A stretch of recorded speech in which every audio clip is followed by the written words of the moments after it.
de barri Transformadors, que sé que ens cuida sovint, som els que som aquí.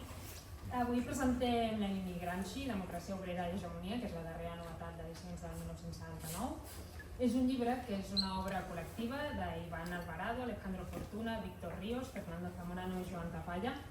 Avui tenim la sort que són tots aquí, costa molt quadrar agendes i per tant és una mica un acte únic, ens fa especial il·lusió perquè és el primer que presentem el llibre i també perquè serà difícil quadrar les agendes de tots. Entenc que a partir d'ara faran una mica la ruta en solitari, així que aquest acte té aquest component una mica especial. I és un llibre editat amb edicions del 1979. Diu el Víctor, que el tenim a l'altra taula, que no ens toca a nosaltres fer gala de nosaltres mateixos, però com que és un projecte col·lectiu, jo faré una mica de falca publicitària, em permetré una mica direcció, que és que Edicions del 1979 és un projecte militant.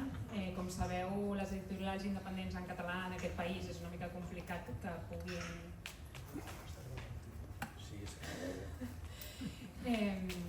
que puguin fer camí, per dir d'alguna manera, i ho és molt més amb les editorials militants. I dic això perquè nosaltres fem totes les tasques de maquetació, correcció, traducció, disseny i comunicació amb el nostre temps militant. I crec que per això ens fa una especial il·lusió poder ser avui aquí, presentar aquest llibre, entre altres, perquè bàsicament ens dediquem a això, i també perquè els autors d'aquest llibre hagin pensat en nosaltres a l'hora d'editar-lo. Vull dir, ja ho saben, ja els hem dit més d'una vegada, però en qualsevol cas moltes gràcies per poder pensar en nosaltres. Som una editorial petita i això fa que encara sigui més generós el seu gest, però aquesta trobada no ha estat casual. Ara el Joan Tafalla ho explicarà, suposo que amb més detall, però en tot cas una mica aquesta trobada entre els autors i nosaltres va ser arran d'un simposi celebrat el juny del 2024 en el Congrés Internacional Lenin, on vam veure una mica que era important publicar un llibre on es tornen a posar en diàleg dos dels grans pensadors marxistes, que són Lenin i Gramsci, i veure també què poden aportar a les idees i l'acció de les esquerres avui.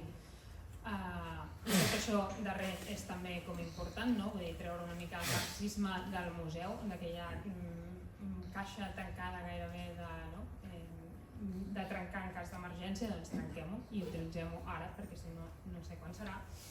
I en tot cas, no em vull allargar gaire perquè anem amb el temps una mica marcat, veieu que hi ha com moltes persones aquí dalt, i precisament perquè som molts mirarem que el Joan Tafalla, qui dona la paraula ara, pugui fer com una presentació una mica més extensa del llibre i expliqui les raons que ens han portat a ser avui aquí, i després anirem parlant cada un dels autors, molt breument explicant quina ha estat la seva contribució al llibre, que pot ser per ordre mateix, però com voleu. Així que, Joan, quan vulguis. Moltes gràcies, Ainhoa.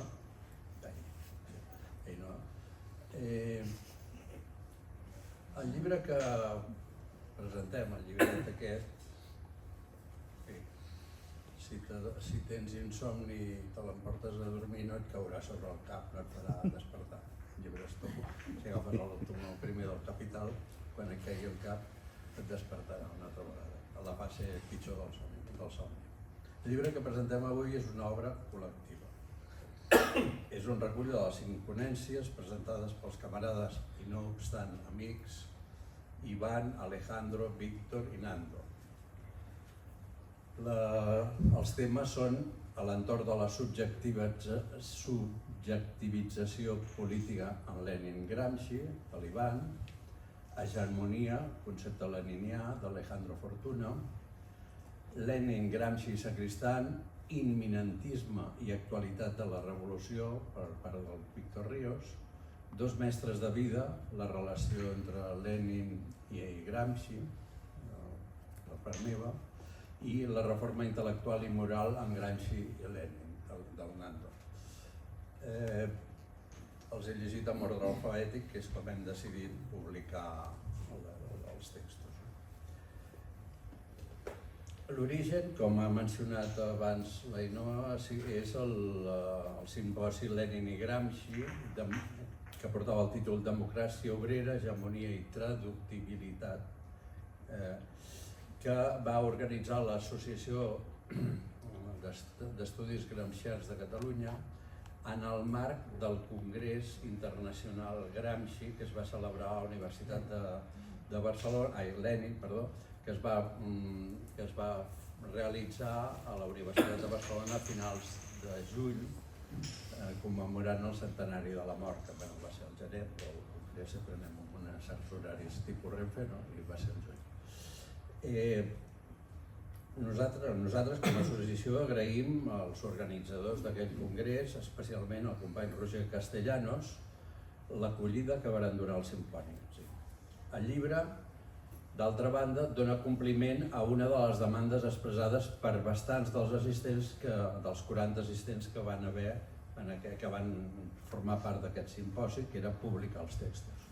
Ja fèiem la presentació i van demanar això, i llavors hem fet l'esforç d'acabar-los d'escriure, de polir, per poder-los presentar.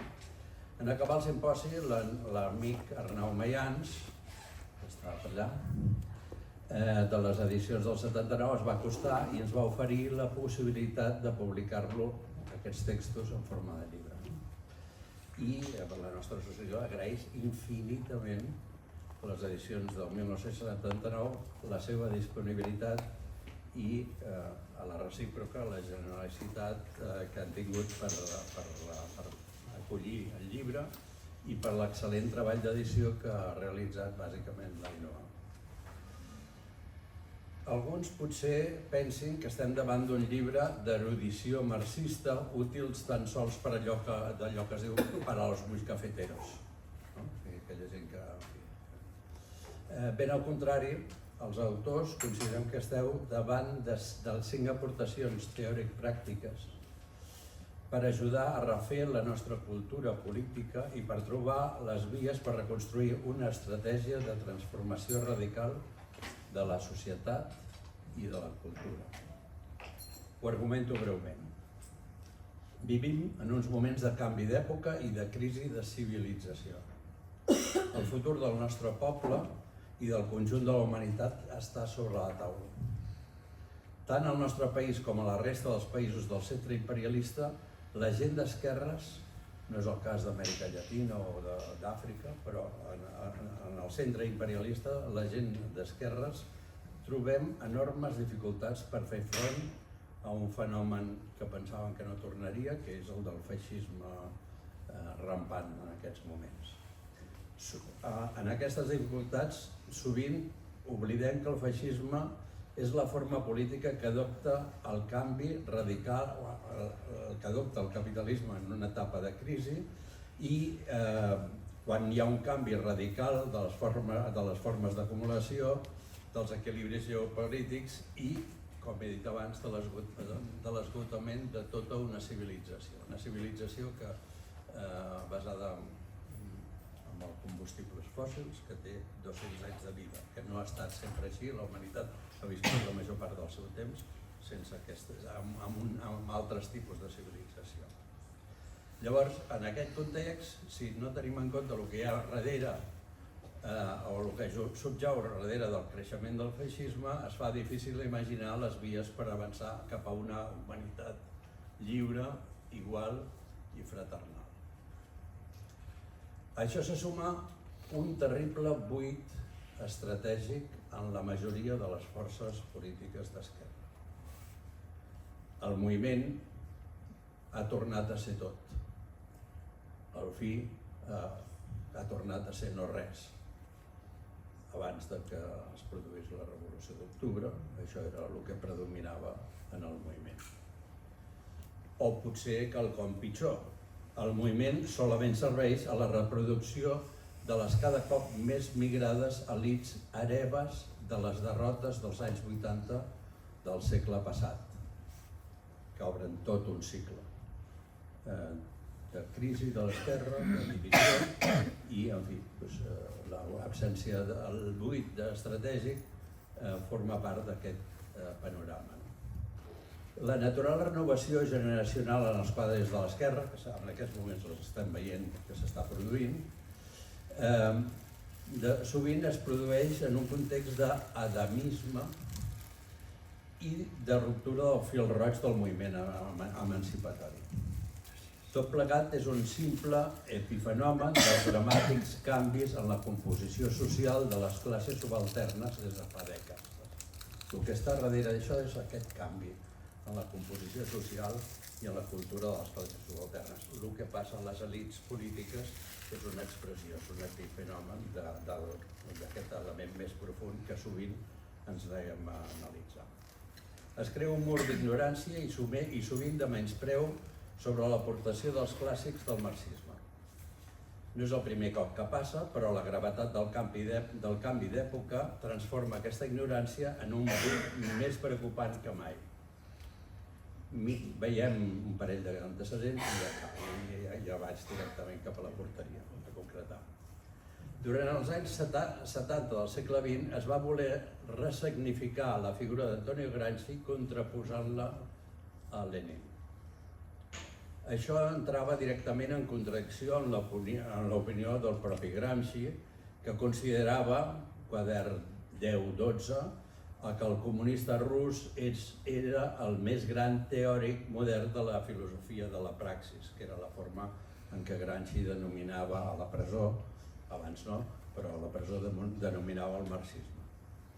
En realitat, aquella va ser una operació política i intel·lectual que pretenia o bé deslegitimar teòricament la tradició política comunista italiana i d'altres parts del món, o, per exemple, Bobbio, Massimo Salvadori, serien exponents d'aquest tipus de pensament, hi havia més, però sí que els més intel·ligents d'ells, no?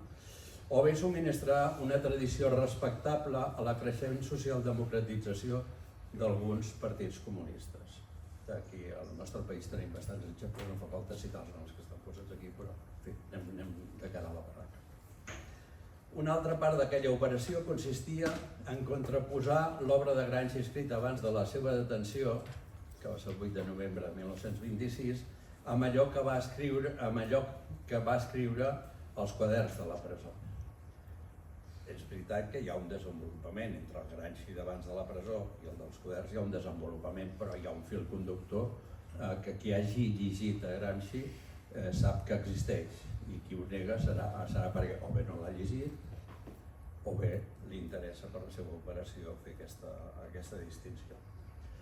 Es difonia la idea que durant els anys de la presó Gramsci hauria abandonat el leninisme, fixeu-vos que poso entre cometes, perquè en temps de Lenin no existia el leninisme.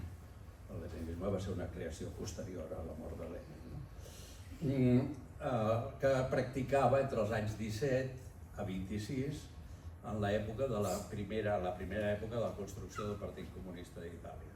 O sigui, en fi, hauria trencat amb això i llavors ja hauria superat, etc. Els autors dedicaven a sol·licitar als textos, una expressió de Gramsci, allò que els textos no diuen. Pel conjunt d'aquests debats es pot veure l'abundant bibliografia de Guido Liguori, que ressegueix aquests debats i que ens dona una cronologia i unes certes valoracions interessants. Una cosa similar ha passat en la recent difusió de Gramsci a Espanya després de la crisi del 2008 i l'aparició dels nous subjectes polítics.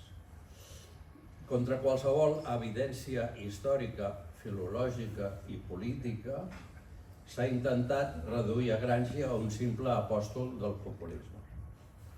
I Gramsci és molt més que això. Això és molt esquemàtic, però tenim un temps limitat tots plegats i es pot desenvolupar si després es vol comentar. Aquestes dues operacions al nostre país, la de 1970-80 i la dels anys posteriors al 2008, han servit i serveixen per frenar, controlar, desmobilitzar i resubalternitzar el moviment obrer i popular. Es produeixen en els moments finals d'uns processos d'ascens del moviment obrer i popular, 65, 76, 77, 78, i en el context actual el mateix, 15M, etc. A Itàlia això va tenir una conclusió, pel que us parla, dramàtica. Va ser la dissolució del Partit Comunista d'Itàlia per la seva pròpia direcció. Les conseqüències, això va tenir expressions a altres països, entre altres el nostre. Les conseqüències, des del meu punt de vista, van ser i són terribles i encara estem arrossegant aquesta sort que surten nous moviments, noves propostes i potser aquest trauma que patim alguns serà superat ben aviat. En el cas del Regne Borbònic d'Espanya, la primera fase d'aquella operació va aconseguir incorporar el règim del 78 a una part de les noves elits sindicals i polítiques que van brotar al calor de la gran onada de lluites del 65 al 76. A l'actualitat, la derrota actual de la proposta populista i l'evolució forçada des de dalt que fa passar de la fase populista a la fase laborista, com diuen els seus propis dirigents, ha dividit i resubalternitzat un moviment de masses que havia obert una bretxa molt important en el règim. Junt amb el procés, la del 15M, les dues al mateix temps havien obert una bretxa molt important. En resum, ambdues operacions teòric-pràctiques han estat instruments de consolidació de la tercera revolució passiva que va passar a la contemporaneïtat al Regne d'Espanya, al règim del 78, a l'actual quarta revolució passiva i a la consolidació d'una cultura política transformista de llarga durada i que està mostrant, entre l'altra onada i l'actual, s'estan mostrant llargues continuïtats. Formen part d'aquest trencament de la idea, o sigui, el fonament principal és el trencament entre la relació de la vida i obra de Gramsci en relació a Lenin. Aquest és el fonament teòric d'aquesta proposta, si anem al fons. És per això que tractar de restablir la veritable relació entre Lenin i Gramsci, com fan els 5 capítols del llibre, no té cap pretensió acadèmica ni d'erudició vana, és a dir, buida. No es tracta de mostrar amb moltes cites que alguns dels que escrivim aquí saben molt sobre no sé què. No és un problema d'aquest estil, no és un problema de pavoneo acadèmic.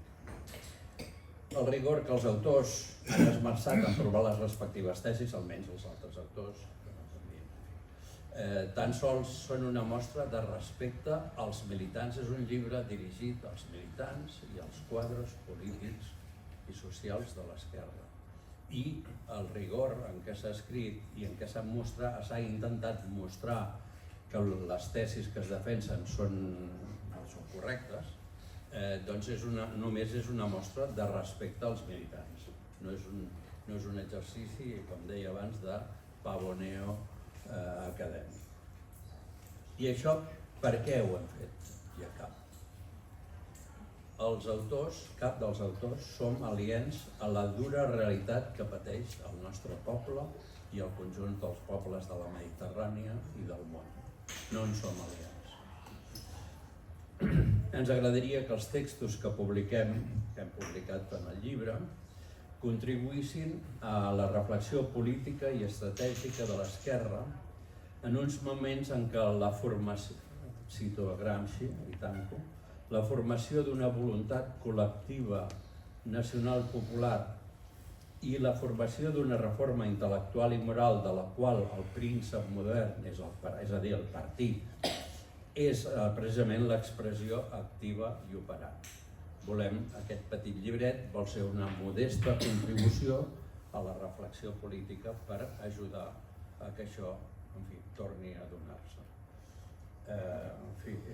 Sabeu que Lenin deia que calia somiar, també deia que calia posar els mitjans perquè els somnis es transformessin en realitat.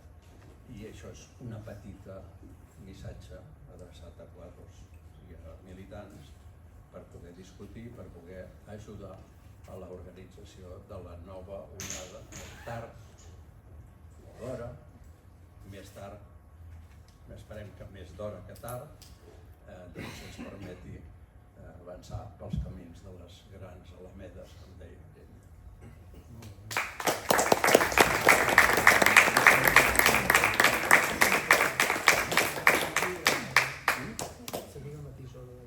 Seguim l'ordre del llibre, no? Sí. Hola, molt bona tarda a tothom. Se sente bé? Sí. Sí? No. Està en verd? Ara sí. Sí, ara sí que està en verd. Estem a conjunt. Bueno, molt bona tarda, moltes gràcies per estar aquí a tothom i moltes gràcies també a Edició del 79 per el suport per fer el llibre i a la feina que han fet Ainhoa i els de companys per tenir el material. I també, òbviament, als companys que, com dia el Joan abans, als camarades d'estar aquí avui.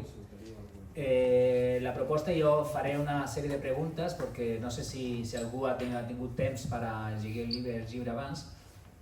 I per mi és molt important treballar sobre la subjectivació política, és molt important fer un gir epistèmic. És no pensar per què estem fotuts al moment actual, sinó pensar com sortim d'aquí. I per mi és molt important des del punt de vista de Gramsci, perquè si Antonio Gramsci per a molts és un pensador de la derrota i jo dic, la meva tesi és que no, és un pensador, com diria Liguori, és un pensament pràctic. És, aunque esté fotut, aunque esté a la prisió, és com ho puc fer per a donar els cops per a sortir d'aquí. Com fem? I aquest és molt important perquè no és només a Gramsci, s'entén també la trajectòria del Partit Comunista d'Itàlia després de la caiguda del règim feixista i de la caiguda de tota la transició, el Pla Gladio, etc. Per tant, és fer aquest desplaçament teòric, com diria Stuart Hall, o també defèn Massimo Modenesi, del gir epistèmic i posar a la subjectivació política revolucionària al centre del pensament de Gramsci. Però per a Gramsci no és un pensament subjectiu individual, sinó és un pensament subjectiu col·lectiu. Com fem avui? Qual seria avui el principi modern? O com podem construir avui el principi modern, si és que no tenim principi modern? Què és el que hem de fer? O què són les eines que hem de tenir per a sortir al moment històric actual d'aquest cicle que apuntava Joan de ja no és que, com diria el Walter Benjamin, que estem tirada la palanca de canvis per a frenar el precipici, sinó que estem dient si el cotxe no té una siesta a marxa per anar més ràpid. Com ho fem per sortir d'aquí? És el que construï tot aquest. I el capítol primer i l'últim, el de Nando Zamorano, estem pensant que la sortida d'aquí és des de, el que també ha dit abans Joan, d'una reforma moral i intel·lectual. I aquest és la revolució cultural. I jo com a antropòleg defendo que si no fem una revolució que canvi la quotidianitat de la militància, si estem pensant tota l'estona que la militància o la política és un trencament des del punt de vista del que s'ha de fer la política i que la vida quotidiana no és política, tenim un problema. I també de l'altre lloc, i aquest és un problema d'alguns autors feministes, de pensar que si canvio els elements relacionals però no tinc un projecte polític puc fer el canvi. No, hem de fer el canvi i per això és molt important perquè la visió que té el Gramsci és una visió orgànica de la cultura. He de fer un canvi a la cultura i en tant en quant que jo canvi la cultura jo canvi en aquesta cultura. Per tant, és la construcció d'un bloc històric. I les preguntes serien no és només qual ha de ser el príncipe modern al moment actual, sinó també com podem canviar avui la quotidianitat. I aquesta quotidianitat, què hem de fer com a militants per a poder-la transformar? Seria l'altra pregunta. Per aconseguir aquesta revolució antropològica, o com diria també el Gramsci, aquesta revolució molecular. Com podem canviar molecularment la cultura, la societat, per a no és només frenar, i aquest és molt important, no és un pensament de la resistència, és un pensament des del punt de vista hegemònic. Si, com deia Gramsci al quadern primer, a l'entrada 43-44, que l'hem citat ja tantes vegades que ja fa fàstic, hem de tenir un projecte hegemònic abans d'arribar a l'hegemonia, abans d'arribar al poder. Llavors, per a mi, aquesta és la centralitat i és el que m'agradaria fer el debat. Com ho podem fer avui a aquest moment actual històric? I moltes gràcies, que hem dit de parlar 5 minuts i ja parlar 4. Merci.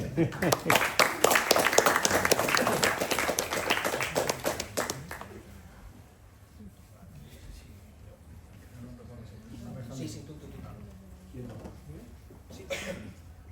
Bueno, jo com que he fet una contribució més aviat, anem a dir, concisa al llibre col·lectiu, perquè la meva part té 6 pàgines que estan molt concentrades. Doncs suposo que no hauria de parlar més d'un minut, un minut i mig. Lo bueno es breve. Vale, d'acord.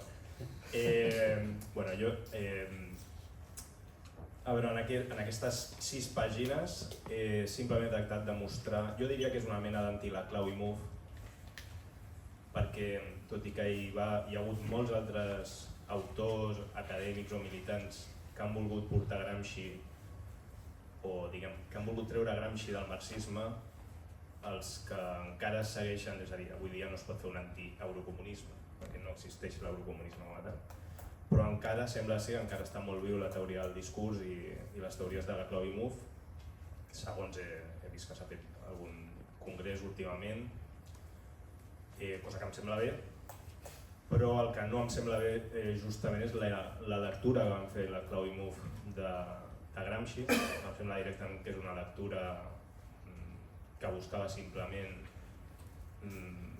no sé, servir de suport per les posicions teòriques del populisme d'esquerres i bé, a la meva aportació només he intentat mostrar amb una selecció molt escassa, petita, de referències, però em sembla que és suficient, que la teoria de l'hegemonia de Gramsci no és allò que ens ha arribat últimament, és a dir, aquella teoria que ens serveix per guanyar eleccions o per períodes històrics relativament breus, sinó que és una teoria de com canviar la forma de vida de les persones. És a dir, quan es parla de cultura, com deia l'Ivan, es tracta de canviar formes de vida i per tant, efectivament, del subjecte i del possible subjecte revolucionari de canvi.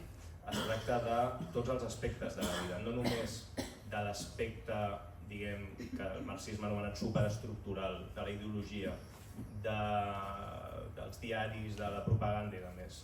L'hegemonia de Gramsci mai ha estat només la propaganda i per això el que he intentat és mostrar que Gramsci mai va deixar d'anar de la mà de Lenin i donat que efectivament la Clau i Mouffe parteixen del fet que Gramsci abandona Lenin, jo sempre reivindico que Gramsci mai abandona Lenin i que això es manifesta simplement llegint els quaderns de la presó i trobant el nom de Lenin una vegada i una altra, on Gramsci diu el meu concepte és de Lenin. O sigui, Gramsci diu això fins l'any, com a mínim fins al 1932.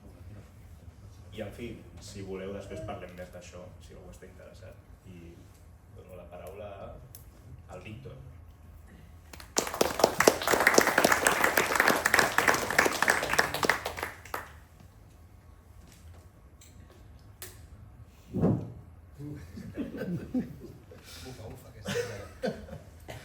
Val. Bueno, a veure, si tu has fet 3 minuts, jo he fet 10 pàgines, per tant, si tu 6, jo 10. A veure, primer, agraïment a tots vosaltres per la vostra assistència, perquè sense vosaltres no hi ha presentació, és evident. I espero que el col·loqui doni sentit a aquest acte, sobretot, el compartir. Segon, el Josep Bel, com sempre, i el casal dels transformadors. Jo, amb qui em sento tan a gust que ja estic esdevenint un usuari habitual, perquè la setmana passada ens va convocar Palestina i la Revolució Bolivariana. Avui ens convoca Palestina, Lenin, Gramsci i a mi també, si m'ho permeteu, Sagristan. Gràcies a l'editorial Edicions del 79, editors del llibre que avui presentem, i molt particularment a 2 persones d'aquesta editorial, Arnau Mallans i Ainhoa. Sense ells aquest llibre tampoc existiria. Jo crec que és important reconèixer-ho, perquè seria molt injust que aquest agraïment es limités al que acabo de dir, perquè deixaria una dada molt rellevant per mi, i és el mèrit que aquesta edició sigui molt acurada. És una edició molt acurada. I això es pot comprovar no només en el nostre llibre, en aquest llibre, sinó en el conjunt de les edicions de 1979. Vam publicar un llibre a res d'octubre, un llibre molt especial, treballat l'any 2017 i acabat d'imprimir al gener del 18, que els autors em van fer l'honor de demanar-me que els prologués, sobre la Revolució Russa, també molt acurat. Han fet un llibre, Democràcia i ciutat, Barcelona 1975-2017, anàlisi crítica i municipalisme revolucionari pel segle XXI. Tomemos nota. Municipalisme revolucionari pel segle XXI. Escrit per Miquel Samaric, amb un pròleg, epíleg, etc., que a mi em sembla una proposta de municipalisme revolucionari ben interessant per compartir. I com sembla que vindran eleccions municipals, doncs, bueno, potser és de per llegir-ho abans. I una petita joia que és el Marx per Lenin, de Lenin, clar, traduït per Jordi Monés el 83, però hi ha una edició molt acurada, minuciosa i exhaustiva d'aquesta edició d'Arnau Mayans, que no sé on està l'Arnau Mayans, està per allà, està amagat, vaja, està amagat però podia saludar. Jo crec que ha sortit i s'ha amagat. És molt tímid, està allà però és molt tímid. Però és una excel·lent i molt acurada edició. Això conforma un pòquer de llibres d'una qualitat editorial poc freqüent avui en dia, sento dir-ho, poc freqüent avui en dia, i el que penso és que és més apreciable si tenim en compte que es tracta d'una petita editorial basada en el treball voluntari i militant de tots i totes els que la gestionen. Edicions del 79, no sé, ells no ho han dit perquè és lògic, crec que m'ho dit altres, no és un negoci editorial, sinó que és una empresa cultural revolucionària i la que dona sentit a aquest projecte editorial i que a mi em fa estar particularment còmode com a modest autor del seu catàleg. Dic això perquè no és una editorial qualsevol i crec que a tal senyor tal honor. I sobre el comentari del llibre, jo no faig spoilers sobre la meva contribució, si em col·loqui algú li interessa per què parlo de la diferència entre imminentisme i actualitat de la revolució i per què faig referència a l'època de Lenin, a la de Gramsci i al que Manuel Sacristán va escriure en un excel·lent llibre, El orden y el tiempo, sobre això, si a algú li interessa, ho explico en el col·loqui. Jo només dic que hi ha dos temes d'actualitat, el de la democràcia obrera és un tema molt actual per mi, ara, segle XXI, i el tema de l'hegemonia, com ja s'ha dit. I finalment, una observació. Jo crec que el llibre aquest s'ha de llegir tenint present el moment de ruptura, a més de crisi civilitzatòria, de ruptura en el que estem. Palestina ensenya. La situació a Amèrica Llatina, amb la nova política agressiva de tota la vida, però actualitzada, de Nord-Amèrica, sobre la revolució bolivariana, sobre Cuba, etc., ensenya. Hem d'estar molt alertes i, per tant, aquest és el context. I és un context diferent al de Lenin, al de Gramsci i al de Sacristán de fa 40 anys. I és un context que per mi no és el mateix del quan vam fer fa un any el seminari de Lenin. Ha canviat el context, no han canviat els temes centrals, però el context sí, alerta, actualitzem-nos. Aquí no hi ha receptes ni cites de Lenin i de Gramsci i de tal que puguin servir pret-a-porter, no senyor. En canvi, s'ha d'estudiar Lenin, s'ha d'estudiar Gramsci, traduïts com eines per llegir bé l'actual situació i per combatre. Perquè jo crec que s'ha de llegir, s'ha de llegir, s'ha de llegir i s'ha de combatre. I acabo amb el lema del número 1 de l'Ordine Nuovo del 1 de maig del 19. Jo crec que avui, igual que el 1 de maig del 19, és el moment d'instruir-los, perquè necessitarem tota la nostra intel·ligència, estudi, coneixement, etc. Emocionem-nos, perquè necessitarem tot el nostre entusiasme, passió, voluntat, etc. I organitzem-nos, perquè necessitarem tota la nostra força, disciplina, treball i acció col·lectiva. Moltes gràcies.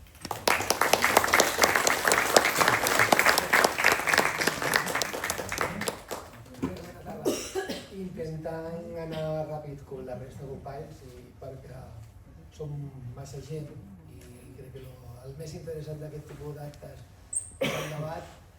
Us explicaré breument en què consisteix el capítol que he escrit pel llibre.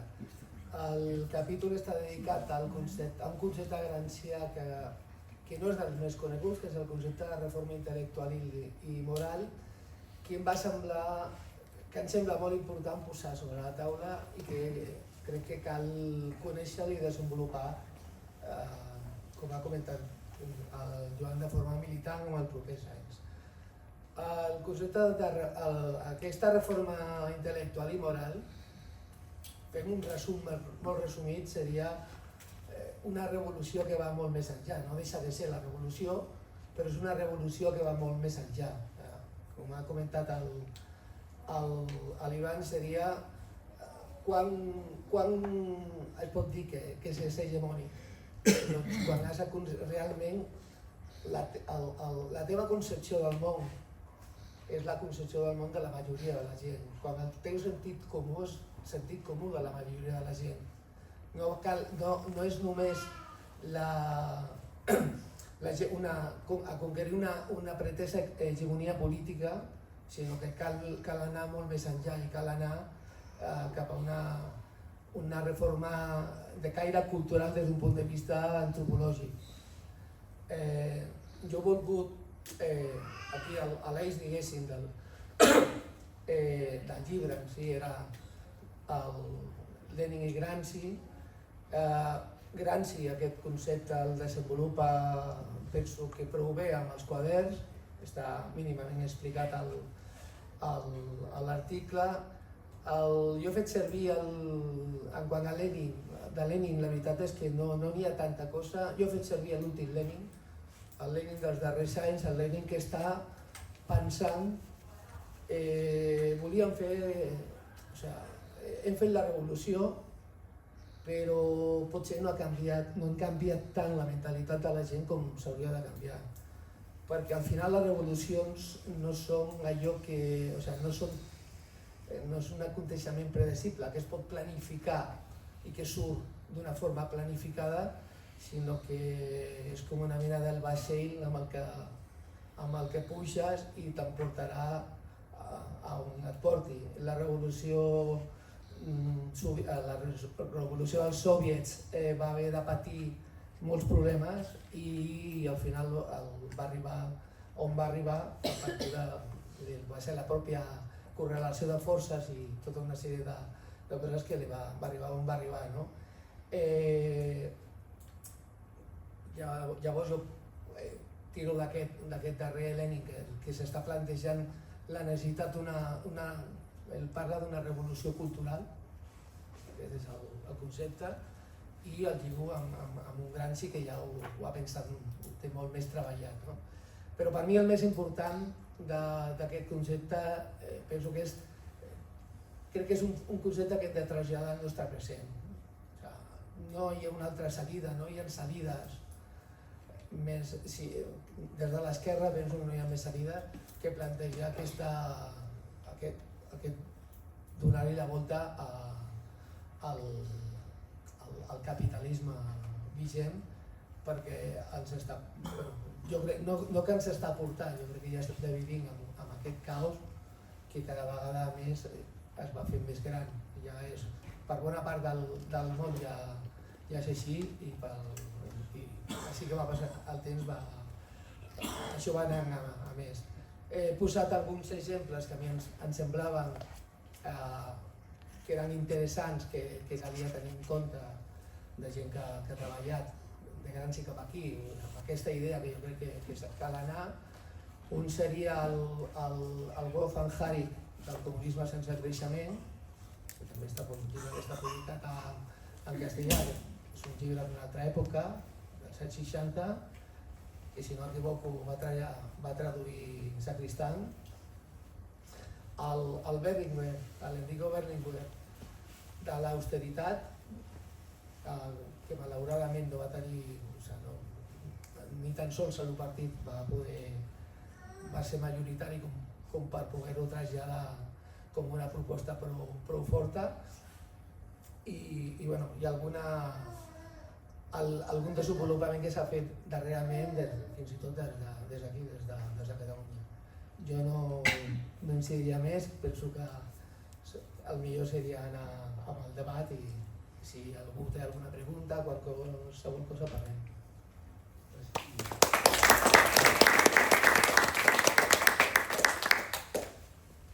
Anava a dir, crec que no hi ha micro de mà, però en qualsevol cas... Sí, que hi ha un. Jo el passo, si voleu. I tu, pots parlar, tu, sí.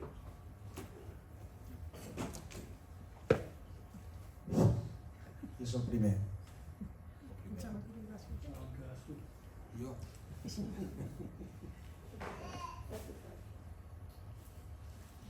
Penseu que s'han portat molt bé i han parlat poc i continuem controlant Ho temps. han anat perquè jugant. A mi em ve al cap que no ens deixen mai provar construir una nova hegemonia. Perquè qualsevol zona geogràfica que ho ha intentat, és igual que sigui Vietnam, Cuba, Venezuela, tens l'imperi matxacant. Quins experiments pots fer amb aquesta putada contínua que tens, no? I ara dius, bueno, jo per exemple intento sempre donar força al poder de les assemblees, no? A la democràcia obrera. A les assemblees a dintre de les fàbriques o de les empreses no n'hi ha reunions d'afiliats per canalitzar l'opinió de la direcció del sindicat. Quina reforma moral i intel·lectual fa falta tan bèstia per canviar això, no? Als barris, allò que vam intentar quan al principi vam començar a fer aquell municipalisme el 2015-2017, assemblees amb gent de la CUP, dels comuns, tots junts, allà 200 persones a cada districte, això es va tallar ràpidament perquè fos controlat per un relat i l'hegemonia era la quantitat de gent que volia viure de càrrecs perquè tenia currículum, això era el que predominava. Dius, com fots això? Bueno, a mi em costa molt, però la idea té que ser aquesta. Dius, bueno, ara et dones compte que el 5% del PIB determinarà brutalment, com a l'article 135 de la Constitució, qualsevol democràcia municipal, perquè encara la llei del dèficit t'ho marcarà tot, menys els diners per armament que no compten. Llavors tens superàvit a barris, a districtes, a pobles i què? Qualsevol projecte social, la Unió Europea ja ho va dir a Grècia, no?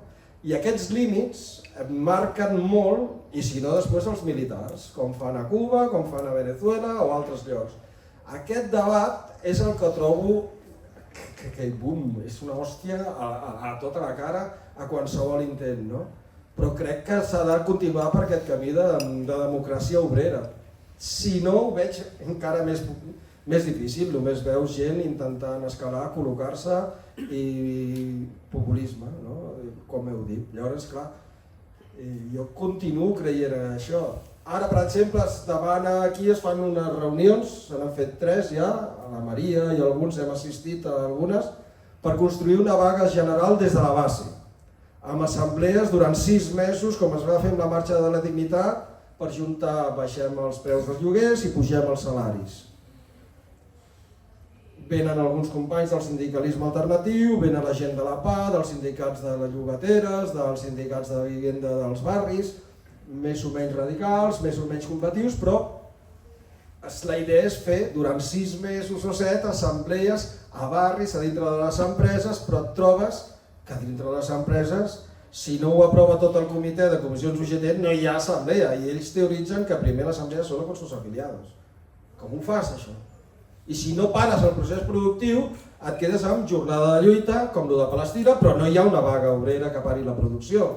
Tenim tot aquest debat sobre la taula, ara se'ns ha ocorregut fer una enquesta sobre habitatge i vaga general, però clar, ¿de qué sirve que l'IPC suba un 2% com voleu els reformistes si l'habitatge puja un 300% i la meva nòmina se'n va a prendre per sac, no puc pagar el lloguer i haig de marxar a la perifèria més...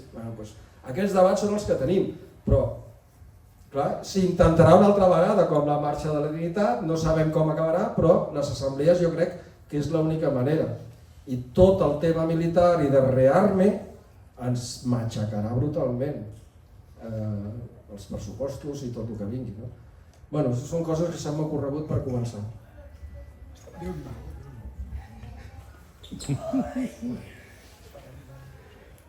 Ara hi ha una... Bueno, primer dir que a mi m'agradaria, que evidentment no té ni peus ni cap, que en aquesta taula estigués el sacristant per fer la mateixa pregunta, dir que en quin paradigma estem, perquè el paradigma és... I si vols fer alguna aportació sobre el llibre de sacristant, doncs encantat, perquè a mi les 3 figures, Lenin i Gramsci, aquí jo les diu bàsicament en sacristant. I sacristant en l'època, per exemple, de la invasió de Txecoslovàquia, el que va dir, diria, en aquell moment era un paradigma i no valen excuses de la meva sensibilitat, que és el que va explicar. I llavors, sobre el tema de l'hegemonia i la pedagogia, ara també hi ha una exposició de disseny de la Unitat Popular al Museu de Disseny d'aquí de Barcelona, de les Glòries, on es veu molt bé que després es veu molt bé el treball que va fer la Unitat Popular i que va fer Allende per dir nosaltres hem de guanyar, hem de guanyar hegemonia, però sobretot, i aquesta hegemonia s'ha de projectar a la gent. I aquesta exposició, que és una exposició molt senzilla, però és molt pràctica i molt exemplar. Bueno, a mi em recordava, l'altre dia quan la vam visitar, vaig fer la conya, dic, fa dies que no em recordava de Gramsci, mira, aquí està Gramsci. El que Gramsci és la pedagogia en termes polítics. No sé què diria Sacristán, i llavors el que us faig la pregunta a vosaltres, a qualsevol de vosaltres o sí, dic, què diria avui Sacristán?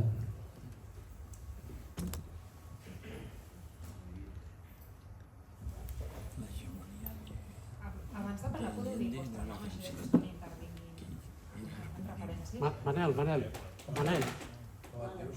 Manel. Sí. Hola, bona tarda. Jo soc Pablo. Amb el que deia el company abans... Josep. Bueno, és que de fet ens coneixem, ens va presentar l'Alejandro Andrés, però fa anys també, en una... Perquè 15M, etc. I estem en el mateix grup de WhatsApp, en realitat, en un,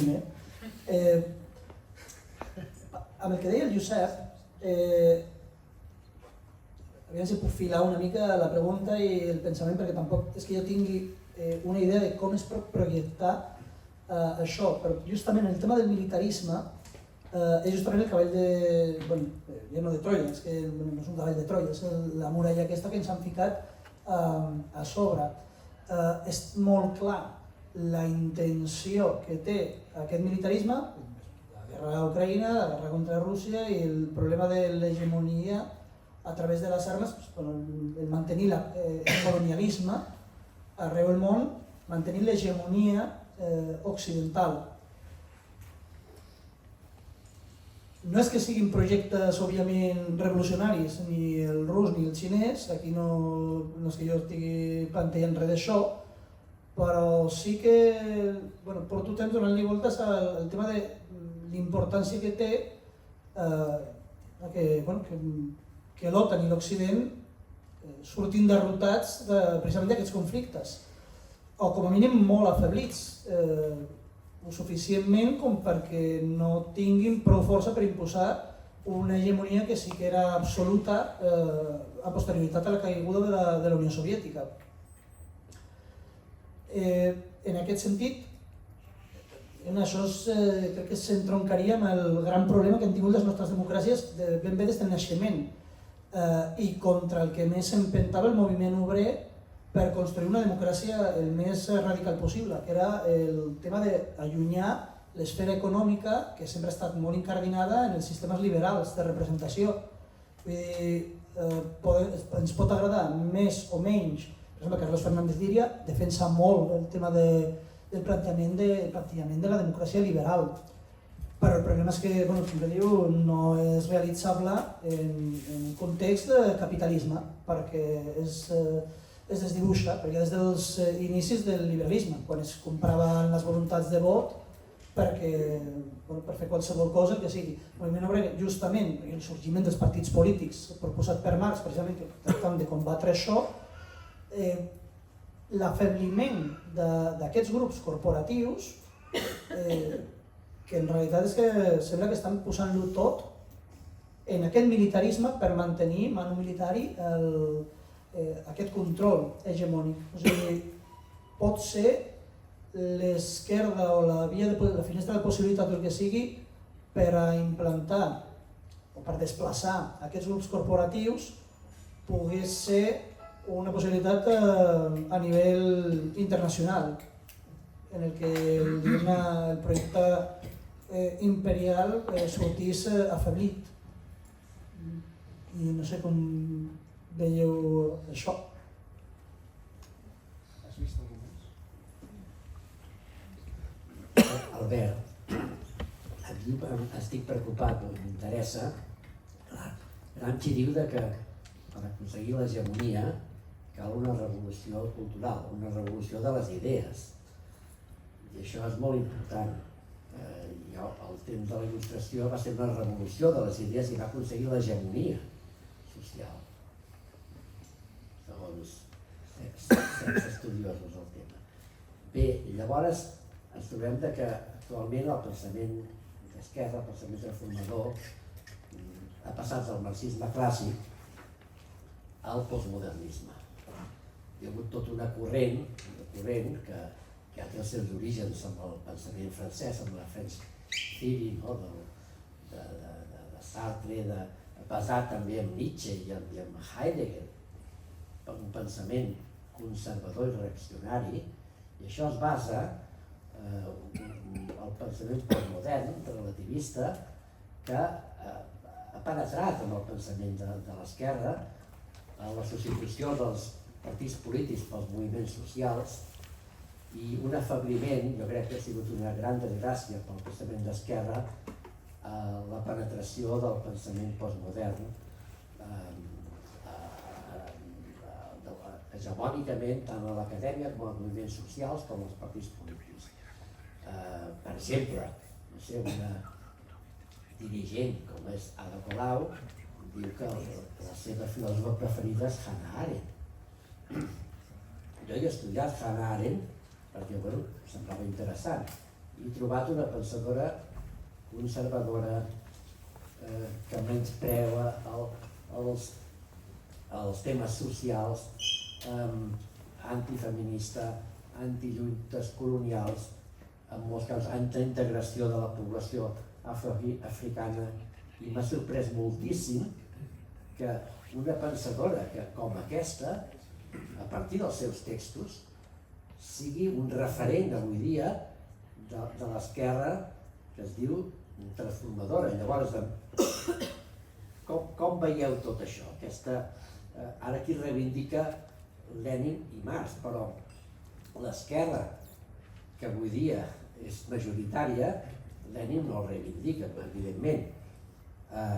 Gramsci el reivindica, però falsejant-lo, blanquejant-lo. El Gramsci que reivindiquen no és el Gramsci de veritat. Llavors, amb tot aquest panorama, com veieu que cal actuar, quines possibilitats hi ha, i una mica tot això. Hi ha algú més? A veure, bona tarda a tothom. Aviam, jo el que penso que aquesta hegemonia caldria trobar-la des d'un principi, des de la base de les idees i de les necessitats de les poblacions. Pere Serra. Penso que s'hauria de trobar en principi com a base la base de les idees i de les necessitats dels pobles. Perquè si parlem d'una hegemonia d'esquerres, ja m'explicareu on és en aquest moment actual.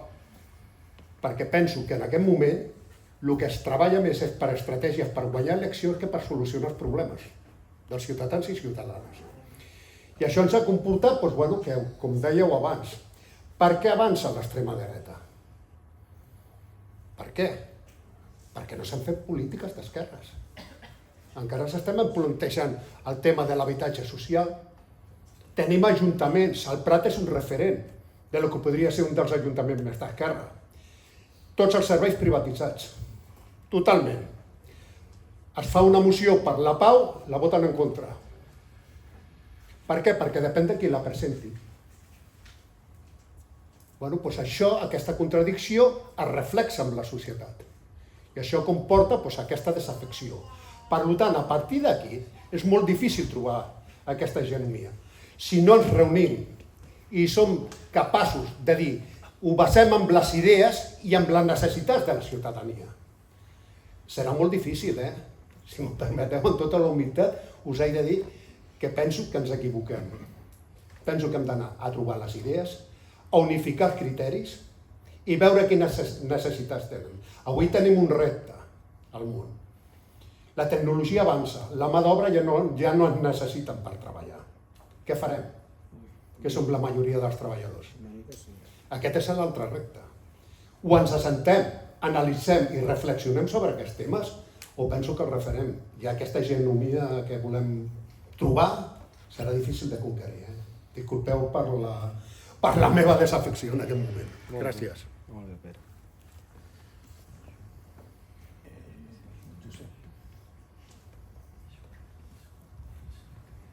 Bueno, mi nombre es Carlos, estoy en la plataforma No a la OTAN y a mí me parece este debate y la publicación del libro sobre Lenin muy interesante, sobre todo porque en toda la última etapa, desde la izquierda, desde los partidos comunistas, se lo ha ocultado a Lenin. Es decir, Lenin no aparece en ningún lado. ¿Y por qué no aparece en ningún lado? Por una sencilla razón. Lenin es la lucha por el poder. Eso es Lenin. Lenin es soviets, es el partido bolchevique, es la toma del poder en la Unión Soviética, en Rusia, la Revolución Rusa, es la Internacional Comunista para extender la revolución y es el programa para echar abajo el capitalismo. Hoy la izquierda no se da esa perspectiva. Ahí está la derrota de la izquierda, de los dirigentes, no de la gente, de los dirigentes. Porque la gente que ha salido ahora en apoyo a Palestina, es decir, ha salido no solamente en apoyo a Palestina, ha salido contra el imperialismo, ha salido contra Israel, ha salido contra la Europa cómplice de este crimen y este asesinato que se está provocando y produciendo ante nuestros ojos. O sea, la gente seguía por toda una serie de principios, sin haber leído a Lenin, sin haber leído a Marx, y sin haber leído a Trotsky, se guía por los principios, ¿no es cierto?, y por las leyes que son las que determinan la historia. Y eso es lo que tenemos que tiene que entender la izquierda. Queremos conectar con la gente, es decir, hay que entender qué piensa la gente, qué quiere la gente, a dónde va. ¿Por qué los jóvenes no van a los partidos? ¿Por qué los jóvenes no van a las plataformas? Porque él no encuentra una respuesta. En cambio aquí, en Palestina, sí han encontrado la respuesta. Esa es la victoria de Palestina. Y esa es la victoria de una lucha de un pueblo que hace 70 años que está enfrentando al imperialismo. Y eso yo creo que tiene que ser un elemento para la izquierda, para reflexionar sobre todo y para volver a retomar el programa y ver que la hegemonía está allá. La hegemonía está en la calle. Estuvo otros días en España, estuvo en toda Europa, estuvo en América Latina, está en Venezuela. Ahí está la hegemonía, está en Ucrania. Está en la derrota de la OTAN en Ucrania. Ahí está la hegemonía. Y eso es lo que nosotros tenemos que analizar y comprender.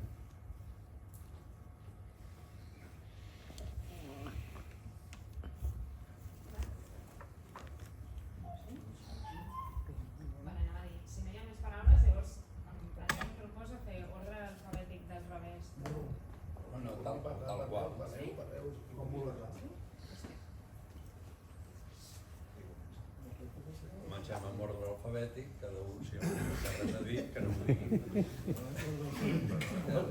Alfabètic, el canari. El canari és el primer. Jo, perquè tinc una hora menys i... Teniu temps, vinga, va. Bueno, i ara parlaré com a militant comunista.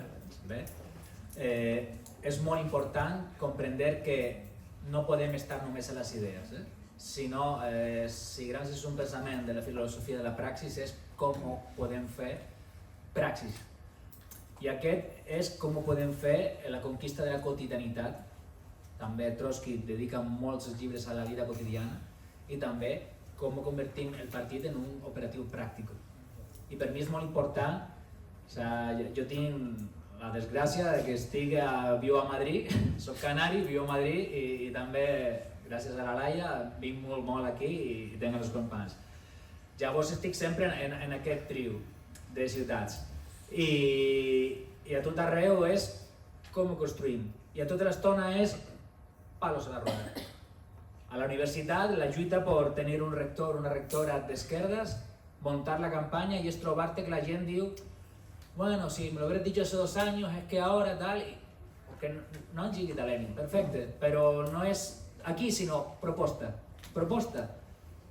El principio moderno actual ha de ser un principi heterogèneo, perquè si tots aquí ni nosaltres mateix, parlàrem de les nostres idees, cadascú té la seva i una miqueta diferent i tal, doncs per tant, praxis.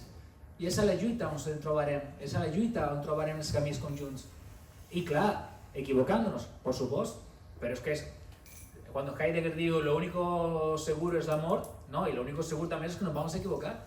Pues, llavors, pues, oye, assimilem que nos vamos a equivocar, però fem. A Madrid, a tot arreu, la gent parla tota l'estona a los bares.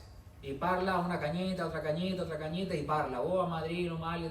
Si la gent a Madrid, el 5% de lo que diu lo fa, tenim un sòlid a Madrid. Però no, tothom està al bar, pum, i parlant, bueno, i la praxis no és la praxis. I aquesta és la necessitat que los posa el Gramsci. El Gramsci, he perdut el bien i roig, he perdut estil a prisió, i és pensar tota l'estona com guanyaré. I si no, i l'hem parlat abans a Berlinguer, el Partit Comunista d'Itàlia sigue. Como diu Peter Thomas, Gramsci està fent un mapa cognitiu de com se lluita a Occident, com és el projecte que ha de fer a Occident un comunista per a trobar o arribar al poder. I aquest és el punt central que hem de tenir. Què partit és el que necessitem ara? Perquè jo sí que defenc que sense partit, aquest quan he fet alguna xerrada a Anglaterra dona més joc perquè without party no party. I dona més joc. O sigui, sense partit no podem fer res. Una altra cosa és, vale, però què partit? Qual és el principi govern actual? On està la lluita? I no pot ser una lluita reaccionària, i explico lo de reaccionari. La lluita a Palestina és una lluita reaccionària. Per què? Perquè tota l'estona l'hegemonia dà un cop i nosaltres a la reacció. I privatitzen i nosaltres a la reacció. No, proposem. Un projecte que hegemònic no és un projecte a la resistència. No podem estar tota l'estona resistent, perquè la resistència és una postergació de la derrota. Com ho fem? Què proponem nosaltres? Qual és un món millor per viure? Perquè jo, per a la filla de l'Alejandro i per la meva, vull un món molt millor. I clar, i aquest món millor és un món comunista, per supost. I el comunisme és sexy, com diuen també quan fem llibres de, oye, és atractiu, perquè si el comunisme és gris, edificis gris i tota l'estona avinguda sense llum, doncs clar, la gent diu, jo aquest no sé si m'agrada. Bueno, doncs hem de fer el projecte, és que és aquest el que hem de construir. Llavors, doncs bueno, com ho fem, no? Ja ho deia el Lenin, què fer? Doncs què fer al moment actual. I ja, què més voleu?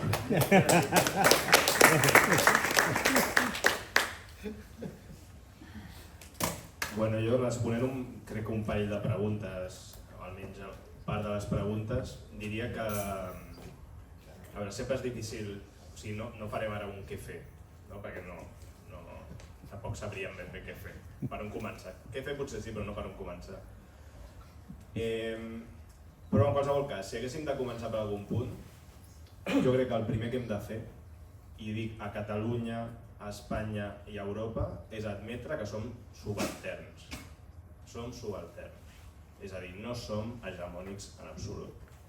Hi ha un gran imperi hegemònic, que és Estats Units, i nosaltres som i hem estat subalterns d'Estats Units. Ho som com a part de l'OTAN, ho som en tota una sèrie de qüestions econòmiques i ho som en tota una sèrie de qüestions, diguem, geopolítiques. Jo em pregunto si la Unió Europea fos un conglomerat d'estats hegemònic, com ho és Xina, i ho intenta ser Xina, s'hauria produït o hauria estat tan fàcil que es produís un genocidi al Mediterrani? Jo crec que no. Aleshores, crec que la primera cosa que hem de fer és admetre que som subalterns i que això ha de canviar. O sigui, sent subalterns, que això de fet és el que...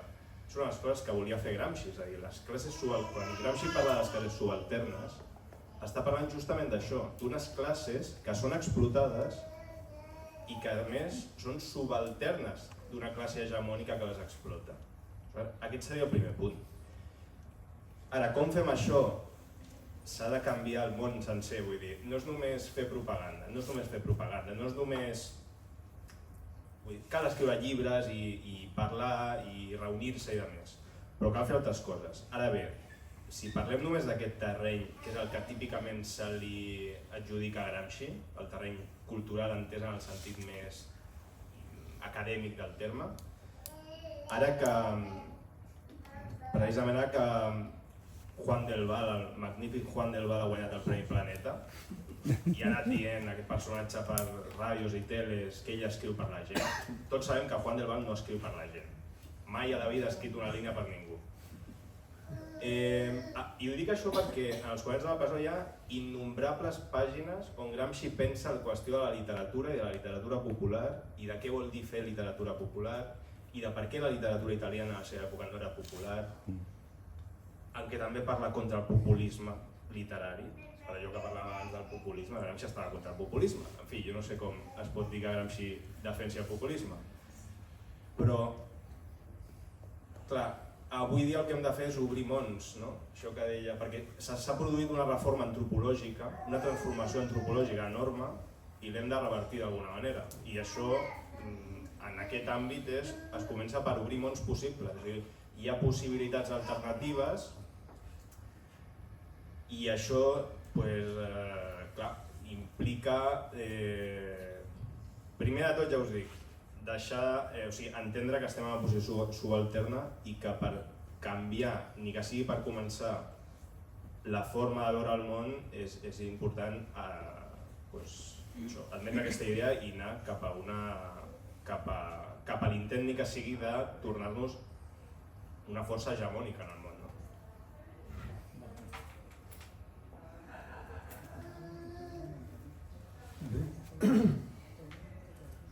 No sé si després hi haurà una altra segona ronda, no sé, depèn del temps que tenim, perquè aquí hi ha il·lustres amics i companys que segur que podíeu aportar més coses a les que ja s'han aportat.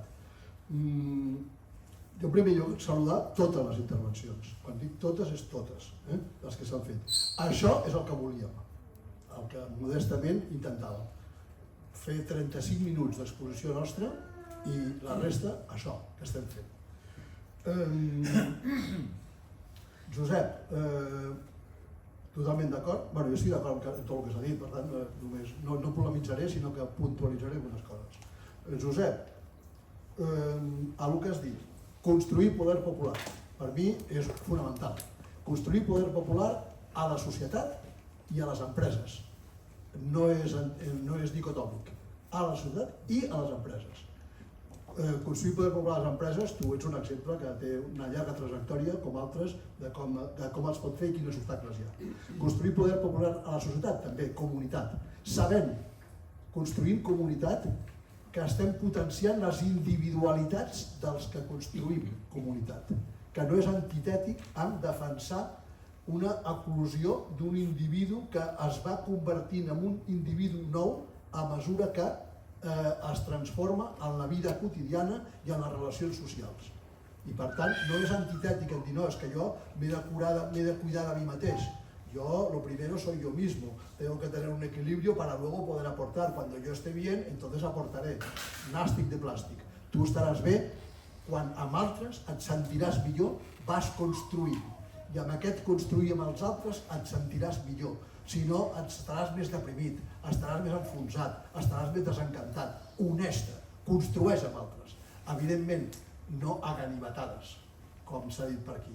El sectarisme és un dels mals endèmics de l'esquerra, endèmics. I no aprenem ni per anticipació ni per xoc. Fan falta molts xocs perquè alguna gent s'espavili i entengui que no podem anar així per la vida, com ha dit també el Manel. Què diria Sacristan avui? Toma ja. Jo no soc Sacristan, per tant, amb molt respecte pel Manolo. Però sí, algunes coses sí que sé el que va dir i algunes coses m'atrevesso a dir. Jo crec que diria, com va dir José Martí, no és gens original, la mejor forma de decir es hacer. Punto primero. Punt segon, que cal combinar amor, treball i lluita. Amor a què?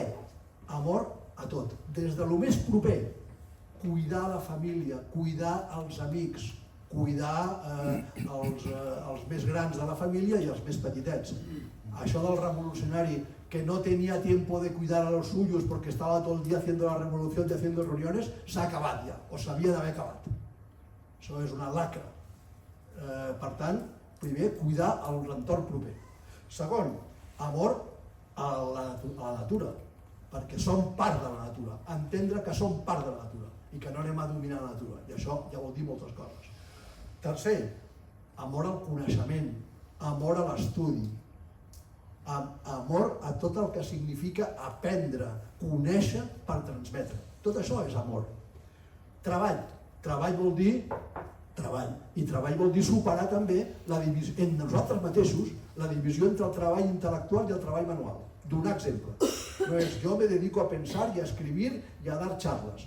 Y mi mujer que fregue los platos, me haga la comida, etcétera, etcétera. Yo me dedico a pensar. Y ya hay otros trabajadores que ponen los carteles de los actos en donde yo voy a pregonar, etcétera. No, superar la divisió del treball social, jeràrquica, fijista, classista, amb nosaltres mateixos. Donant exemple nosaltres mateixos.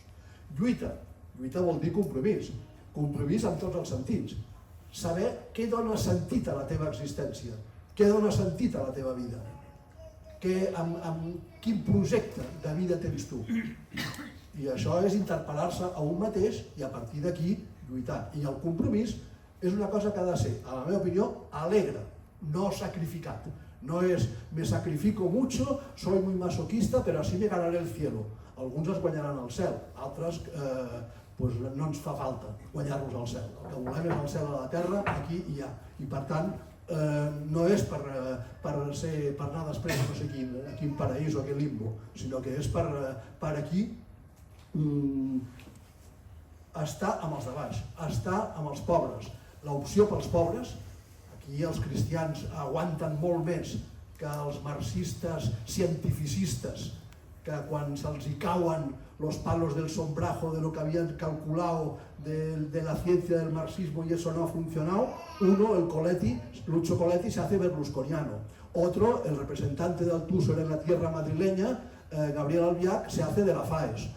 Otro se suicida, etc. Y otros se convierten en cínicos, puramente. Porque creían que el marxismo es una ciencia y les ha fallado. Y el marxismo, claro que tiene fundamento científico, pero no es una ciencia. I això estic disposat a discutir-ho amb qui vulgui. És un humanisme? Sí. És només un humanisme? No, és més que un humanisme, evidentment. Però no hi ha ruptura epistemològica entre el Marx jove i el Marx madur. Si entenem això, entendrem moltes coses i rescatarem el Marx de la lluita contra l'alienació, contra l'enajenació, tot el que ens fa falta per entendre, connectar amb la lluita per l'hegemonia. I bueno, i el Manolo diria més coses, però ja passo d'aquí. L'Albert, amb el que ha dit l'Albert, totalment d'acord, potser només una... On està l'Albert? Sí, perdona. Només amb tot el que ha dit sobre marxisme, postmodernisme, 11 sobre 10, completament d'acord. Amb altres coses que ha dit, també. Jo el que diria és que ens hem d'obrir a veure d'altres tradicions i agafar el millor o el que més ens interessa d'altres tradicions. Hem de forjar un còctel nou. I aquest còctel nou de la teoria de l'emancipació del segle XXI, clar que té un tronc marxista, per mi, clar que sí. Però hi ha coses de la Simone Weil que m'interessen molt. Simone Weil, estic dient. Hi ha coses de l'Indio Jerónimo que m'interessen molt, de l'Indio Jerónimo. Hi ha coses, anem buscant referents que no eren marxistes, leninistes, maoistes, pensamiento no sé què, sinó altra gent que ens ensenya moltes coses. Què ens ensenya i què ens interessa de Simone Weil, què ens interessa de l'Indio Jerónimo, què ens interessa de... I això ens enriquirà. Pere, totalment d'acord. O sigui, el Pere, on està el Pere? Ah, sí, perdó. Totalment d'acord. O sigui, el tacticisme, l'electoralisme, l'institucionalisme, el curt de mires de l'esquerra ha estat un desastre. La manca de pensament estratègic, l'oblit, el desconnectar tàctica y estratègia. Vamos haciendo tantas etapas que ya lo del comunismo aparece solo en los estatutos y en los programas de los partidos que tiene que ver con su práctica, perquè és una cosa que ha quedado ahí en el tal, no? Per tant, completament d'acord que això no va per aquí i no m'estenc. Carlos, també totalment d'acord. Jo també penso que els sòviets, tot el que ha dit Lenin ho subscric de pe a pa. També el que ha dit un company sobre l'últim Lenin. Jo també crec que l'últim Lenin ensenya molt i els problemes, les angoixes, les impotències que tenia, que mostrava l'últim Lenin. L'últim Lenin estava molt angoixat pel curs que estava seguint la revolució. Per tant, la cosa aquesta de ¿cuándo empezó a ir mal todo esto?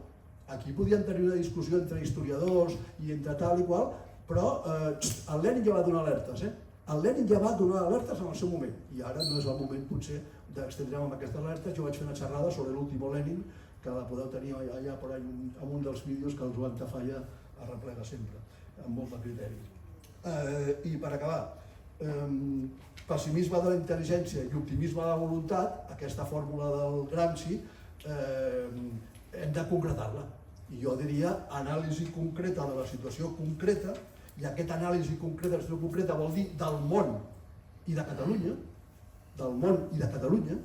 saber utilitzar les eines per fer això, i a la vegada aquest compromís que es demana. Jo crec que efectivament hem de, cadascú a la seva manera, respectant les trajectòries i tal, però hem de formar part de col·lectius. Hem de formar part de col·lectius organitzats, socials, polítics, culturals, organitzats. I a més hem de trobar espais com aquest per entendre'ns aquests col·lectius, per saber fer al mateix temps una unitat antifeixista, democràtica de debò, seriosa, sense sectarismes, sense quotes de poder disputant de tots, i a la vegada cadascú, que hi hagi un respecte a la identitat que tenim cadascú. Els que ens considerem comunistes no tenim per què dissoldre la identitat comunista, com han fet alguns, per ser acceptables. No. I tot el debat que va haver al PC, debate sobre el leninismo a l'any 78, de aquellos polvos, estos lodos. No sé, jo crec que les dues coses, unitat molt àmplia i a la vegada orgull i identitat. Cadascú la seva, orgull i identitat. I renovació de la identitat. I per acabar, renovació o resignificació del concepte revolució. Jo estic convençut de l'actualitat de la revolució, quan mireu l'articlet aquest que he fet aquí ho veureu, que no és el mateix que l'immediatesa de la revolució, però sí l'actualitat. Fa 100 anys sí que es podia confondre, avui no, però s'ha de resignificar el concepte. Què vol dir actualitat de la revolució avui? El que hi ha aquí és un inici de la reflexió que ja estic fent i que tinc més avançada i que en altres moments podem comentar. Moltes gràcies i disculpeu el míting.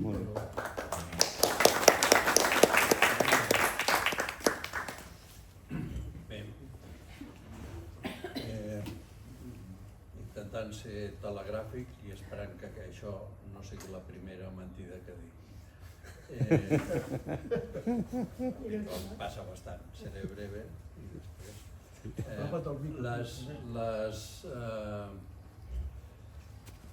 Les preguntes que s'han fet, o les intervencions que s'han fet millor, reflexen una cosa que em sembla que és el mal del que estem morint, que és el buit estratègic de la idea de l'esquerra. O sigui, heu posat el dit a l'anàfora d'aquest problema que té expressions diverses, com les que s'estan fent cada un desenvolupats, però que el nucli està. Si jo digués que tinc una solució pel buit estratègic de l'esquerra, m'hauria de posar la camisa de força i portar-me a algun lloc llunyà de la gent, perquè segur que acabaria fent mal a qualsevol organització o lloc que estigués. Però sí que em sembla que és important constatar aquesta realitat. I quan dic el buit estratègic de l'esquerra, no em refereixo a l'esquerra socialdemòcrata, que el seu projecte és gestionar i millorar el sistema, no? És el pensament utòpic perfecte, no? Millorar i gestionar el capitalisme en la fase actual. Després de la Segona Guerra Mundial, amb l'exèrcit roig al costat de l'Elba, tenia una certa plausibilitat. Podem millorar o regular o frenar el capitalisme, almenys en els països centreimperialistes. En el reste del món no, però en la fase actual del desenvolupament civilitzatori i de la crisi, intentar millorar o reformar el sistema és la més clara de les utopies. Però clar, això també no ens resol el problema del buit estratègic. O sigui, en temps passats el moviment comunista, els diversos grups que reclamaven de la perspectiva revolucionària tenien primer mantenien l'esperança de que la història pensava cap endavant, no? I això també ajudava molt, no? A mantenir l'esperit. Els que no els hi anava tan bé tenien un pensament mecanicista i economicista segons el qual la història acabaria donant-los la raó per més futurs que estiguessin, no? En els països diversos, però avui, diguem-ne, això ha desaparegut fins i tot de la major part dels partits o organitzacions que reclamen de superar el capitalisme. Alguns ja només diuen això, la revolució, en fi. Sabem que la revolució és un fenomen raríssim a la història, no? La lluita de classes és permanent, la revolució són moments molt concrets, i llavors la revolució ja queda arxivada. Què m'interessa a mi i què he intentat plasmar en el text meu en el llibre? M'interessen bastantes coses de Gramsci i de Lenin, però bàsicament m'interessen 3 temes que s'han abocat a les intervencions. Un, el tema de l'Estat, de la democràcia obrera, de tot això, no? L'altre, el tema del partit, de l'organització, i l'altre és que forma part, és un entrellat, ara estan fent analíticament separant els 3 temes que dic, que és l'hegemonia, no? O sigui, analíticament els separem, però formen part d'un conjunt. Orgànicament formen part del mateix conjunt. En relació a la democràcia obrera, només hi ha expressions de la democràcia obrera quan hi ha un auge de la lluita de classe. 1905, 1917, per Gramsci, el bienni vermell-roig d'Itàlia, 1920, en què es creen els consells obrers al nord i els pagesos s'activen i comencen a ocupar terres, inclús pagesos catòlics.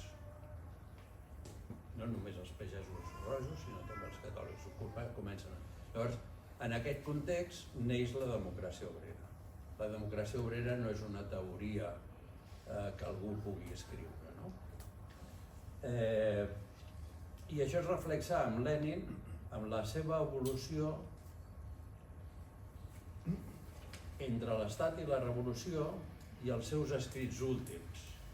Només us faig referència a un text meu que ha aparegut aquí, que es diu Entre el martell i l'enclusa, de la democràcia obrera al capitalisme d'estat. Intento examinar aquesta evolució perquè Lenin no tenia totes les seves obres completes escrites abans de començar a fer coses. Les obres completes són una col·lecció de textos teòrics i pràctics i organitzatius. I hi ha una evolució amb Lenin. No hi ha un leninisme en Lenin, hi ha un revolucionari treballant. Llavors, en aquest context, és el mateix context que li passa a Gramsci quan escriu el 1919 amb Togliatti l'article Democràcia obrera, a l'Ordine Nuovo, perquè està pensant quin nou tipus d'estat està sorgint de la lluita dels treballadors que estan ocupant les fàbriques i després de la derrota enriqueix aquest pensament. I en el conjunt dels quaderns i abans, a les tesis de Lyon i a la qüestió meridional, ja comença a desenvolupar la idea de que l'Estat no és només el poder polític administratiu. L'Estat no és només repressió. L'Estat per Gramsci és un estat integral que arriba fins a fins a l'educació dels fills a la casa, fins a la cultura, etc. Per tant, doncs, que les classes dominants, quan la gent no es rebel·la, amb els consensos ja en tenen prou. Els consensos de la gent, amb l'acord, amb la subordinació, amb la subalternitat de la gent. Ja accepto que les coses no poden ser d'una altra manera i, en fi, miro de millorar-ho. Aquesta evolució entre el pensament, i això, des del meu punt de vista, intento demostrar que neix d'aquest darrer Lenin. O sigui, hi ha un paral·lelisme entre l'Estat i la revolució de Lenin i els articles que Gramsci escriu en el període del Bienni Roig. Hi ha una evolució del pensament també en Lenin, que no pot concloure perquè mor abans de poder-ho fer, però que ja l'ha assenyalat en els seus darrers articles.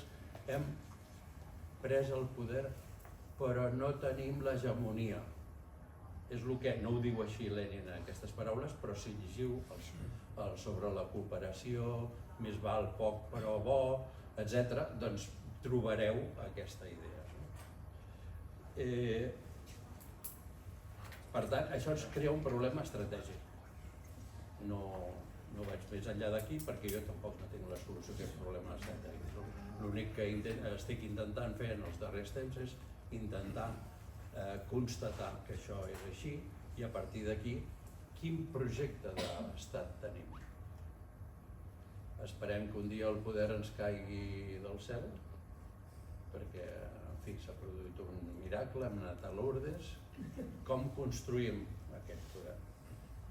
Vincular-ho a la idea de Gramsci de que abans d'aconseguir l'hegemonia del tot, que és quan la classe obrera, els seus aliats, tenen el poder de l'Estat, tenen l'Estat, abans d'això cal construir lloc a lloc, carrer a carrer, empresa a empresa, barri a barri, ciutat a ciutat, cal construir l'hegemonia. Però entenent l'hegemonia no com un relat discursiu només, sinó com una pràctica d'organització. D'organització no dels comunistes només, sinó d'organització dels treballadors que s'estan activant com a producte de la seva praxis. En quant al partit, en fi, he intentat mostrar que la idea tan extesa entre molts marxistes i leninistes de que Lenin ho va deixar dit tot sobre el partit en el que fer, he intentat mostrar que Lenin fa al fil de la lluita de classes i de la intervenció activa a la lluita de classes, va elaborant les noves formes polítiques que ha de tenir l'organització partidària. No és el mateix el Lenin de 1902 que el de 1905-07, no és el mateix que el Lenin que arriba i els diu a abril, arriba i els diu al seu partit que no s'enteren del que està passant, que hi ha una revolució que els hi passa per davant dels nassos i que no s'enteren, i per tant que el partit ha d'adaptar-se, ha de comprendre la nova situació i adaptar-se. No és el mateix el Lenin d'abans de la revolució, del partit que fa la revolució, del partit que construeix el nou estat i comença a conèixer els fenòmens reals i concrets de la burocratització, que no és un fenomen només de mala voluntat d'algun dirigent, la burocratització, que és un fenomen social perquè l'avantguarda comunista i bolxevic i la roja que acompanyava els comunistes ha mort al front de batalla i perquè el partit s'ha omplert d'oportunistes, de gent que no ha fet la revolució però que veuen en la seva escalada del partit, i això són les depuracions que es produeixen en temps de Lenin del partit. Només cal lliure, hi ha abundant bibliografia sobre això. Per tant, que hi ha una evolució, però que el fil conductor que l'uneix en Lenin, en Gramsci, és com es passa del moviment espontani, de l'espontaneïtat, al procés de creació de la consciència de la classe. El procés per tots dos, això no és només repartir el diari en una manifestació. A veure quants se'l llegeixen i tal. Això no és producte només del discurs i del convenciment. Això és producte, el pas de l'espontaneïtat a la consciència de classe, en termes gramscians, de la fase econòmica corporativa de constitució de la classe a la fase ètic-política de constitució de la classe, és a dir, la fase que hi ha els treballadors concebeixen que és possible prendre el poder i que és possible organitzar una nova societat, aquest pas és producte de la praxis de les masses. Que els comunistes estan dins, que els comunistes no són algú aliè a les masses. El partit forma part de les masses i acompanya el procés d'aquest, en el que l'elaboració de l'experiència concreta i la deliberació democràtica, sigui en els consells, sigui en el mecanisme que sigui, són el mecanisme que permet l'elevació al nivell de la consciència. He intentat mostrar amb els textos això. I final, i estretament vinculat amb això, el tema de l'hegemonia. Al quadern 22, Gramsci diu una cosa que sembla una mica misteriosa. L'hegemonia neix a la fàbrica. El quadern 22 és el quadern del americanisme i fordisme, està examinant les noves formes de producció del capitalisme que s'estan produint als Estats Units, i diu això. Avui, en la nostra societat, que es desindustrialitza i és serveis, podríem fer una adaptació creativa a la nostra societat, perquè en el conjunt del món la fàbrica no ha desaparegut, en absolut. És aquí, a la nostra societat, que va reduint-se. En fi, podríem desenvolupar-ho creativament a la idea de que l'hegemonia neix a les relacions de producció. Vol dir que si tu estàs incert en un lloc determinat en les relacions de producció com a treballador i acceptes acríticament que no es pot produir el món d'una altra manera que la que domina la teva empresa, no arribaràs a l'hegemonia. Mai. Intentaràs millorar la teva situació, intentaràs que no empitjori, però no hi ha cap possibilitat que això arribi a plasmar-se. Llavors jo també he intentat, acabo aquí, dient que és un fil que he desenvolupat breument en el meu text per intentar mostrar que hi ha una vinculació entre la idea de Lenin d'hegemonia, que Gramsci afirma i també es demostra el text que l'aprèn de Lenin, encara que la desenvolupa, però i el plantejament de Gramsci sobre l'hegemonia. Crec que algunes de les coses que han sortit en les diverses intervencions, des del meu punt de vista, troben no una resposta, però sí alguna explicació en el text aquest.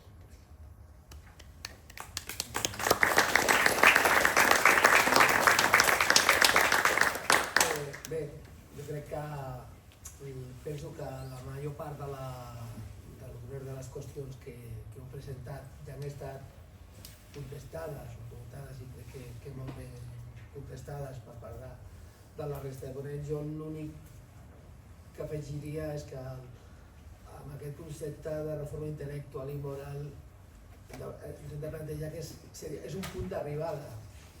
Hem de tenir clar que estem a l'altre extrem, estem al punt de partida. I que la nostra prioritat avui, jo crec que hem de fugir una miqueta, hem de sortir del nostre petit cercle, del nostre petit món, moltes vegades militant, i una miqueta amb el que estava plantejant el Josep, que, per què, saps, una miqueta la nostra batalleta, d'alguna manera, no? Jo crec que hem de fugir o deixar una miqueta de banda i anar més enllà de dir, la pregunta hauria de ser per què avui la gent no es mobilitza, no que no es mobilitzi per Palestina, d'una forma, però crec que les mobilitzacions que estan sent, que han hagut, que estan sent i que penso que seran, són molt grans, però no deixen de ser mobilitzacions puntuals, hem viscut d'altres mobilitzacions d'aquest tipus, però després el que queda organitzat no és, malauradament l'experiència és que no és tot el que hauria de ser, no? Ja no només això és, sinó perquè què ha passat a la consciència de classe? Perquè sense consciència de classe on anem? Jo crec que aquest haurien de ser les nostres principals preocupacions, com sortir, com sortir d'aquesta espiral, com arribar a la gent, com connectar amb el pensament quotidià de la gent i a partir d'aquí començar a construir. Estava pensant, hi ha un gran sí, una miqueta al fil del que comentava el Joan, que als anys 80 es va pretendre plantejar que hi havia un trencament entre el gran sí jove i el gran sí dels quadres. Penso que no n'hi ha per res un trencament, hi ha una evolució.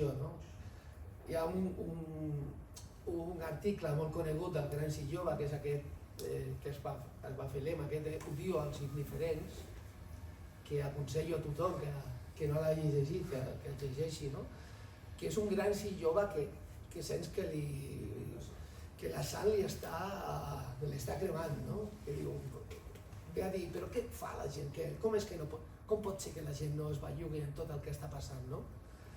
I després et trobes el gran sí de la presó, que d'una manera molt relaxada diu, val, ara que estem aquí anem a veure, anem a pensar per què la gent per què la gent no pren consciència i com hem de fer perquè la prengui.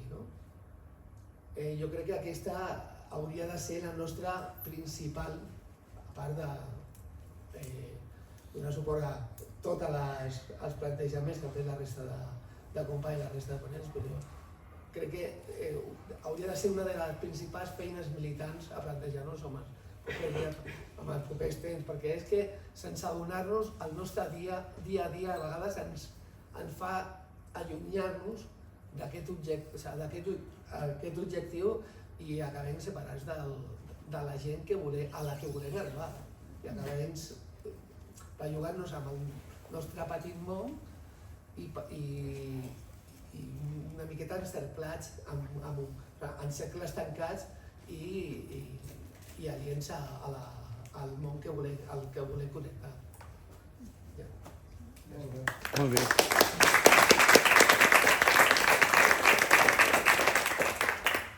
Hem parlat molt del nostre llibre, però ara es tracta de que l'editorial pugui amortitzar la inversió en la vostra generosa aportació i que després de llegir-los, si ens veieu pel carrer i no us ha agradat, ens el tireu pel cap. Però és que no és massa gruixut per fer això. No, aquest no farà gaire mal. N'hi ha? O no hi ha més ja? Val. Ja després, la següent ja la cervesa. Falten 10 minuts per la cervesa.